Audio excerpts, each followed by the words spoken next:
Hello, my loves, and welcome back to the podcast. Today we're talking about soft boss era and what exactly it is and what it is not. I've been talking a lot about the concept of a business without hustle because I am in an era of reshaping my entire business as well as the strategies in the business world and shifting them from becoming hustle or scarcity based and into more of a feminine flow base. And what does that actually mean? It means having a balance. It means building your business from a place that factors in your humanity, your spontaneity, your intuition, as much as relying on the hard metrics, the hard statistics and tangibles in business. So I did release a previous episode talking about what a business without hustle consists of and basically laying the groundwork. And now we're going to start understanding the deeper concepts behind the business without hustle. And one of them is the energy or the position that we choose to take on as the entrepreneur behind the business. And that is, if we're not choosing to do hustle and doing it with a hustle approach, that means doing it from a soft boss approach. So I'm going to define what that is for you. And in this episode, we're also going to talk about the components of what makes a soft boss, what it means to step into your soft boss era, which I know so many of us are really stepping into this year. So if this is you, keep listening so you can identify what is a healthy expression of soft boss and perhaps what is also unhealthy, because there is such a thing as unhealthy feminine, just like there is healthy masculine and unhealthy masculine. So let's get things firstly out of the way. What is that soft girl era, and what is a better way to understand something than by defining what it is not? So a lot of us have this idea that feminine is, really just like letting loose, being intuitive, not really having a plan, and really just letting go of control. Whether that's in your day-to-day life, your personal life, or your business life, or your business structures, to a degree, this is true. However, I have seen myself and I have seen others step into an unhealthy feminine where you maybe swing into modes within the feminine that are not actually serving you or the goals that you want. And it's really helpful to identify this because, again, so many of us are wanting to step into our soft girl era. And for those of us in business, our soft boss era, but we don't want you to be self-sabotaging or falling into a trap of just like sort of chasing something or trying to be something, because at the end of the day, that can also become extremely masculine. I told my client this when we were on a retreat together. It was a business one-day retreat, and we're talking about how sometimes when we've gone way too far on the masculine end of the scale and we realize how much we need that feminine and anti-hustle approach to business, that we swing way too far on the feminine scale and we start to lose our structure, we lose our consistency, we lose the importance of being driven, having leadership, of doing things that in our business are hard and uncomfortable because we are now too much in our feminine. So I do think it's about a balance between the both. And I say this because when we talk about what soft boss is not, and I'm about to go through a list for you guys, I want you to be able to really identify, where even in the subtlest of ways, this is still showing up for you, and how you can bring yourself out of that place, because most of these are not going to be extremely obvious, and what the examples I'm going to give you are obviously going to be a lot more obvious, but I really want you to ask yourself how this might be coming up for you. Okay, we are in our soft boss era for a reason, and again, I'm going to remind you that it is about sustainability. So the only reason why we would even be talking about soft boss era right now is because we have identified that hustle does not create longevity in business. Hustle creates burnout, in the same way that overly masculine business strategies for selling, for marketing, just do not connect with people anymore, especially in the modern world. We understand that the hustle and grind approach does get you there faster potentially. However, it does not allow for the journey to be enjoyable, and therefore it just becomes unsustainable. Not only that, it puts your business into imbalance, and it puts you out of balance with your values and your boundaries and obviously your purpose, because you're not enjoying the process. You're just building your business to get a result. So remember that, soft boss era is part of the business without hustle way of doing things. And before I even dive into it, I want to remind you that this might for you look like a complete overhaul of how you do everything in your business. That's why in this series, I'm really going to break down every single component of the business without hustle framework. But I also am running a workshop that you can sign up for called Business Without Hustle in the description of this episode. So you can get the crash course on all of this and know exactly how to apply the business without hustle system to your business. I'm going through all of this in order for you to really begin to see where can I shift my hustle or overly masculine strategies. If you are watching this on video, by the way, I am just like tan and red all over because I just came from a hike. Well, not just. Yesterday I was on a hike. It was like the longest hike I've done in a long time, and it was accidental because we got lost. And so I personally had to practice what soft boss era looks like this morning because I woke up so tired. I went to the gym and got my session done, but I could just feel that I did not have the creativity or clarity or the energy to show up for this podcast recording. So I literally was like, I'm gonna set an alarm, go to sleep, and wake up and do this recording. So I am just fresh from my nap, so totally soft boss. And I'm also very intuitive with my body, but I know that I recognize that this episode needs to go out to the world because it is important. The stuff I'm about to tell you in this episode and every episode after this about how to build your business without hustle is going to change business forever for you. And not only that, it's going to change your life because your business is here to support the lifestyle that you want. Okay, so let's dive into what soft boss is not. So soft boss is not about, seeking outside validation or feeding your insecurity, which means, for a lot of us, it's like being in our feminine means learning to depend or rely on other people for support and to receive help. But the opposite of that soft boss or soft girl, is being needy and being insecure in needing other people to validate us, right? It's also not this energy of like, please love me, please validate me, please approve me. That's what we do when we have this perfectionistic approach to everything or people-pleasing approach to everything, because what we're really saying is their standard must be met. Or, they must be happy with our decisions. They must be pleased by our decisions in order for us to be enough or to be validated or to feel secure. And so soft boss, while there is in the feminine, it's about understanding like our need for community and connection with others. It is not on the extreme side going and trying to please everyone and seeking other people's approval. Soft boss is also not critical. We want to recognize the difference between like constructive criticism or being able to offer ourselves guidance and not make that something where we're berating ourselves for not doing something right or well enough.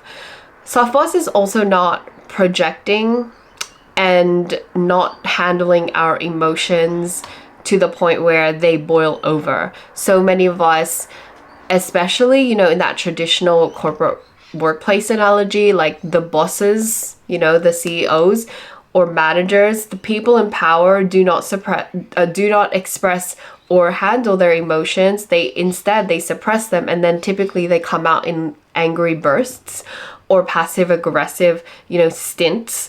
And that is an example of like the opposite of a soft boss, because a soft boss feels their feelings. And we're going to talk a lot more about what a soft boss actually looks like, so you can know exactly what it looks like as well as how to become her. But you'll notice this if, like, in your team, you are consistently projecting your own insecurity about money, or your frustration about how you're so attached to the deadlines and things aren't moving fast enough. You're projecting that onto your team and you're blowing up at them. Same thing with sales. Like, you might be unconsciously like trying to push a sale to happen, or get frustrated at a client for being like a day late on their payment, simply because you have scarcity or emotions that you haven't processed and worked through. Instead, you're projecting them. Manipulation as well is a huge one. Soft boss is not manipulative. Females or feminine energy is really known to be great with words and great with connection and being able to lead in her own kind of way, kind of more a guidance rather than initiating, which is more of a masculine energy. But in, the extreme or in the unhealthy feminine expression, that can look like manipulation. It can look like this dark kind of vibe of there's like a covert energy or covert intention to the things that you say you want. Or you might say things like, oh, this is so aligned, but it's not really aligned. You're just saying that so the other person might believe that it's aligned. You're kind of taking advantage perhaps of people's emotions, like triggering them emotionally through your marketing, using scarcity tactics rather than inspiring them to make a decision that is empowered. So that is also an example. Soft boss is definitely not afraid of loss. So soft boss allows things to happen as they will. Soft boss is not insecurely attached, or perhaps also doesn't chase, which is a huge one as well. Chasing, obsessing, and like trying to hold on to a certain situation, a circumstance, a client, that is the opposite of soft boss. Soft boss is allowing. Soft boss is releasing of the outcomes and welcoming, because the soft boss recognizes that anything and everything can be an opportunity, and just because it's not going her way doesn't mean that it's not going the right way or it's not going to work out. Soft boss recognizes when there is a time to initiate and when there's a time to pull back. Same thing with being a victim or running like that poor me story, or kind of like playing that self-pity card and justifying why you deserve to be upset and angry and why you deserve to have a little bit of a pity party. In business, it is healthy to evaluate your own mistakes, or to feel a sense of exhaustion or sadness. It's normal to feel emotions, period. And as a business owner, there are going to be some really familiar emotions that you encounter over and over and over again, like defeat, or feeling like something's not worth it, or feeling worried. Like there are some emotions that the soft boss will feel over and over again. But when you attach to these emotions and you make them mean something about you, what happens is you become a victim. You run this consistent story of, this always happens to me, nobody ever buys, or I'm not popular enough. And I get it. I have been here too. And I find myself in this place many, many times, right? So this is something that, again, we will experience. However, soft boss is not building your business from that place. So that's the difference. You're allowing yourself to feel these things, but you're not identifying with them and becoming a victim of your own creation. Soft boss is also not self-sacrificing, because as much as, we have this really great hero or martyr story of how we need to be the person who suffers to create this grand result, and we're going to be the underdog, and all these like terrible things need to happen in order for us to get to our end goal.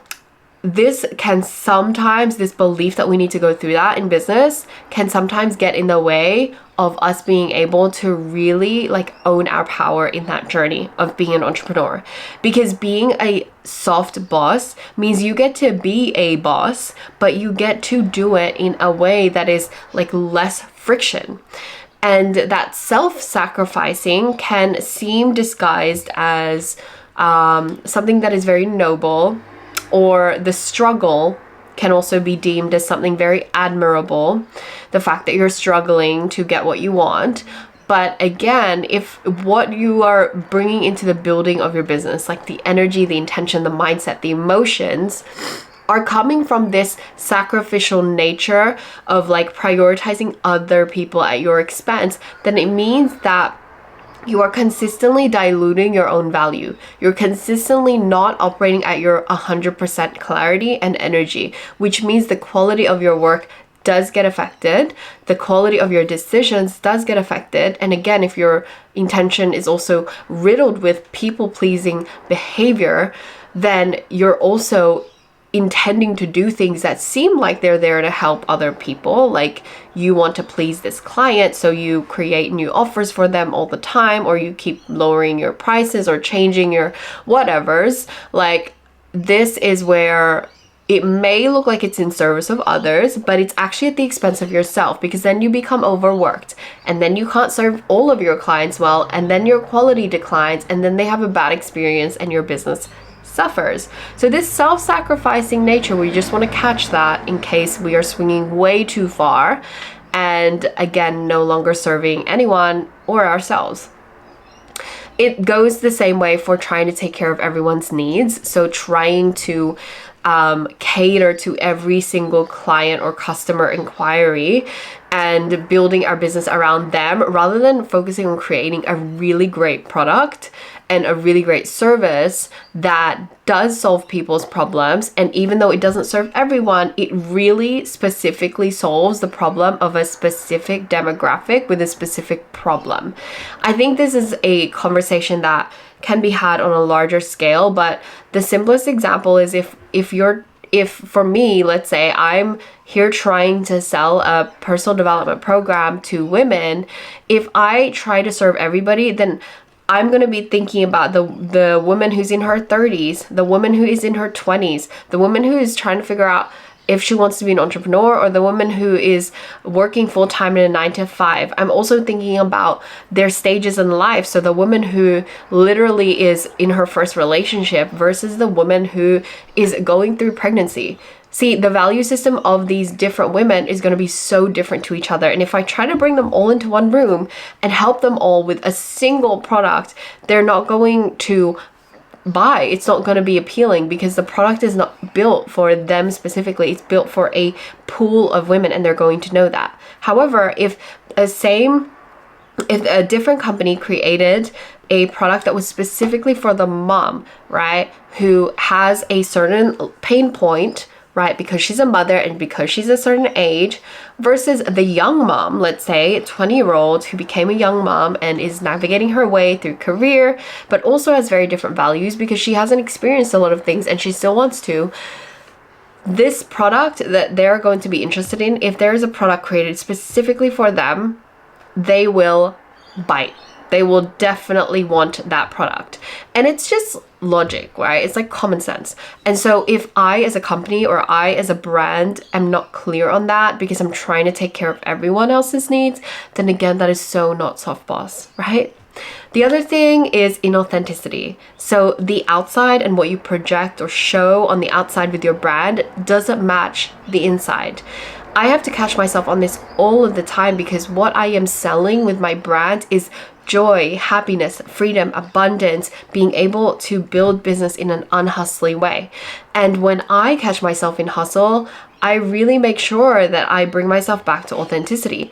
And the thing is, it's not about faking it. So I choose to still show up even if I am in a busy season and even if I am finding myself going into hustle. And I share that with my audience that I have been finding myself slipping into hustle. And here's how I'm working on it. Here's how I help myself overcome the hustle. Because that becomes really inauthentic real fast when I think I have to be someone that I'm not, or I'm trying to strive for this perfectionistic image of never hustling, even though I recognize that that's a very important part of our humanity and our makeup, and we can't ever override that part of us. So for me to be truly authentic to my message, to my brand, it's about always aligning the outside to the inside. Or it's the same thing with what you value or what you sell. Don't be, or even on a personal level, like, don't be flexing things that you actually don't have, right? Or pretending to have a lifestyle that you don't actually have, because that is going to feel really unaligned very quickly. And your audience can also feel that. Desperation, being overwhelmed by emotion, being stuck in just feeling and not rationally doing anything, like action taking, not having consistency. These are things that are like not soft boss. Because as much as, you know, I always talk about soft boss is about feeling your feelings and regulating your emotions and giving yourself the space to recover, to process. It is not about just staying there. The whole point of having a feminine and masculine balance is to do the dance of going from one to another, one to another.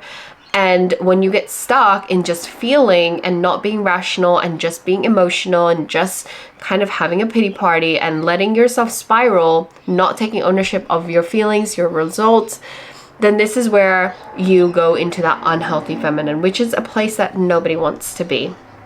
Okay, so you want to have boundaries, you want to have self-control as much as you do being able to feel your feelings and have a level of spaciousness that you can allow yourself to have. I talk a lot about making sure that you let yourself have the space to work on your thoughts or to think about your thoughts, because when you're not thinking about your thoughts, you're really just on autopilot.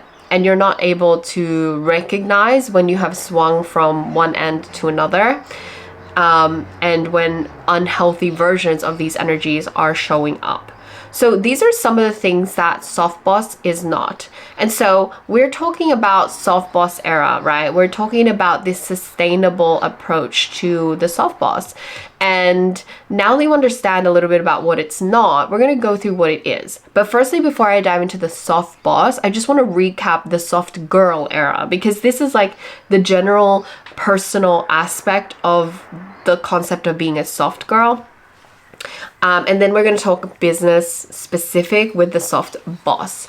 So the soft girl is, in general, again, she's grounded, she is reflective, she has strong boundaries and is very gracious.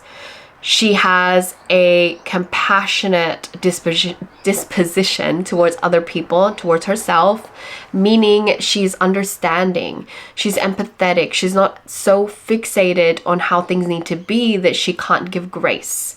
She's loving and caring and supportive, both to herself and others. She is able to ask what she needs through expressing her needs, meaning she's not telling, which is a very masculine thing. She's expressing what she needs and allowing herself to receive what she receives from expressing, right? From a place of self-love and self-worth, she's vulnerable. She doesn't fear being vulnerable, even if it's uncomfortable, meaning she can also authentically express herself and show her true self and true qualities without any shame or judgment. She is so herself, or so confident in her own skin, in her own identity, that people are attracted to her. She becomes magnetic. She moves very intuitively, so her decisions are very informed by her intuition or by her inner knowing. And she uses her body as a guidance system as much as she uses her mind. So they're equal balanced, and she knows when to trust either or. She is wise, so she shares this wisdom. She recognizes that she has value to give, value in her own brain, value from her own experiences in life, and she shares them. She doesn't hold them back for fear of judgment. She shares them because she knows that they are going to serve somebody, and she knows that not sharing them is going to be a disservice to the world, because as a woman, that is her nature of leadership.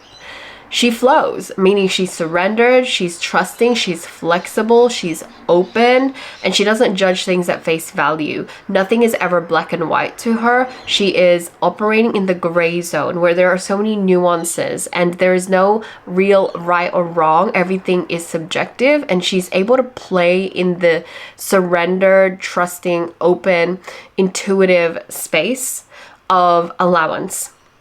She's playful, meaning she is fun, sensual, affectionate. She loves to love. She is light. She's joy. She is able to be, she's able to be in her emotions. She creates, meaning she's creative. She's always in her creation. She's in touch with the inspiration from life or from herself. And she is, as a woman, in being in your feminine means to be in the energy of birthing, of creating, because that is your nature. You nurse things to life. You are, creating through art, sound, music, writing, content. Like, you are constantly creating. You're constantly problem solving for your clients. You're serving at your highest capacity because you're creating with love and service. You are also, when you are in your soft boss, you know who you are and you're not afraid to be who you are with everyone you meet. And you are also extremely capable of connecting with people or building community quite naturally, because again, that is a feminine quality. You manifest, you transform, you change. You are not afraid of change, even if it's uncomfortable. Again, you are not afraid to change or of change, because you recognize that there's always a benefit from change. And you attune to people and situations. You can serve them. And you are very intuitive in your decisions, meaning you don't just depend on the mind. You are balanced in trusting your body, your soul, and your mind in balance, right? So these are the qualities of like what being a soft girl is. And manifested or expressed, a lot of people see, these expressed in those kind of pop culture actions, let's say, of like treating yourself for a nice dinner, having a glass of wine on your own, or saying no to hanging out with friends and choosing to give yourself a bubble bath, or not being afraid to take yourself on a date, having self-care nights, journaling, sleeping early, taking care of your emotional hygiene, your mental health, activating your spirituality, sensuality, dance, like things that are not so masculine on the outside. And so I get it, like the popularity of this soft girl era has definitely blown up in the last couple of, I would say in the last couple of months, but perhaps the last year, women especially, and women in business have recognized this importance of being a soft girly and how we are just way too much in our masculine. However, I want to bridge this into the business aspect of what being a soft boss is. And I have actually defined in my business intangibles, if you remember me talking about business tangibles and intangibles in my last episodes, I wanted to today just give you guys some touch points on what the soft boss version of this looks like. And in essence, there are 5 main categories of this. Again, I go through this in the Business Without Hustle framework, and I talk about like how it specifically looks like, or how to activate or become the soft boss in this era. And if you are curious, you can sign up to that. But I'm just going to skim through the points of what a soft boss looks like within these 5 categories. So, number 1, it's secure self-concept and identity. Number 2, it's an ability to self-regulate, self-manage, and evaluate your focus and energy, like where those things are going. 3, soft boss is having a values-centered vision for your business and your lifestyle, because again, we recognize that they kind of come 2 in 1. They affect each other. Number 4, soft boss is a freedom-based goals and structures. And number 5, soft boss era is balanced feminine and masculine energy. It's balanced business, not hustly, not overly masculine, balanced. Okay, so let's do a little skim of each of these. So let's talk the first one, secure self-concept and identity. A secure self-concept and secure identity means that you're not questioning who you are and what you're here to do. Your identity is clear, and therefore so is your worth, meaning you know what you say yes to and you know what you don't. And that is not coming from neediness or people pleasing or needing to be validated by anyone. It comes from a security a sense of security and sufficiency. You know that you are enough, you know that you have enough, and you always will. And so your decisions are well informed rather than reactive or responsive because of your lack. Your self-concept is about how you perceive yourself and therefore how you present yourself to the world, right? Your identity is about your worth. So this point is about self-concept and self-identity, but having them, the two qualities, be secure, okay? And so when you are confident in that self-concept and that self-identity, here are some of the things or the traits that a soft boss would have. It's confidence in who you are and what you are, in what you have created, or your product or your offering is here to do. It's allowing yourself to do things your way in business rather than trying to do it like everybody else and believing that that is the best way. It's regularly filling your own cup because you know it's what keeps your vision clear and your focus sharp. So many women that I see nowadays who are adopting this anti-hustle and soft boss girly approach to business are recognizing that them working 5 to 7 days a week with almost back-to-back clients is just not serving anybody. And they're beginning to recognize that blocking out a couple of hours on a Monday or a Sunday night or having a midweek just half day, these little things are what allow them to keep their focus clear and their energy clean. I talk about this in the episode where I talk about finding, I believe it's the one about finding your rhythm and making sure to protect. Actually, no, it's the episode about like the 3 things you need to protect in order to make sure that you have that like healthy rhythm. So I'm seeing so many women starting to recognize this and giving themselves breaks when they need to or ahead of time, because prevention is always better than the cure, and I love it. Knowing your clear mission with the offer that you're creating. So many of us are creating things without really feeling aligned to the mission anymore, and that's why it's feeling really exhaustive. So also knowing that that mission is deeply connected to your personal purpose. So when you don't feel like you know or are connected to your personal purpose, then you don't know how you're contributing to the greater collective. And when you don't know how all the things kind of like connect to each other, it all starts to feel like just work, period. And there's no benefit, or you don't enjoy it because you're not getting that feedback loop of being aligned to your purpose or contributing to the greater, which in your soft boss or just in any business, actually, it's the biggest thing that fuels us to keep going.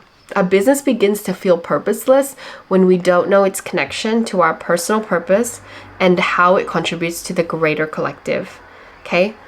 And lastly, like believing and knowing the value of your own brain. That is a huge one. That's a huge byproduct of having a secure self-concept, because so many women I work with, particularly experts, women who want to be experts in their field, whether they are great at what they do skillfully and then they want to become teachers, educators, course creators, or brand new coaches who are aspiring to sell what they know through mentoring, I recognize now that there is a lack of belief in the value of their own brain and how they don't believe their credibility because they don't have a certification or they've not been doing this before and they have no experience.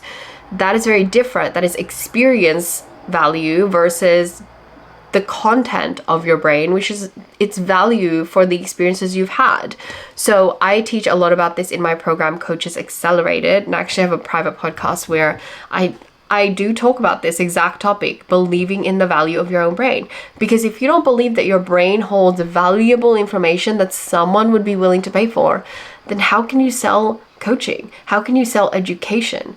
I get it, with a product, it's very different, but with anything learning related or experience related, this is where so many of my clients get stuck, because they're like, but how can I sell this when it's intangible? And that comes down to knowing and believing the value of your own brain. And that is something that is very important for you to learn.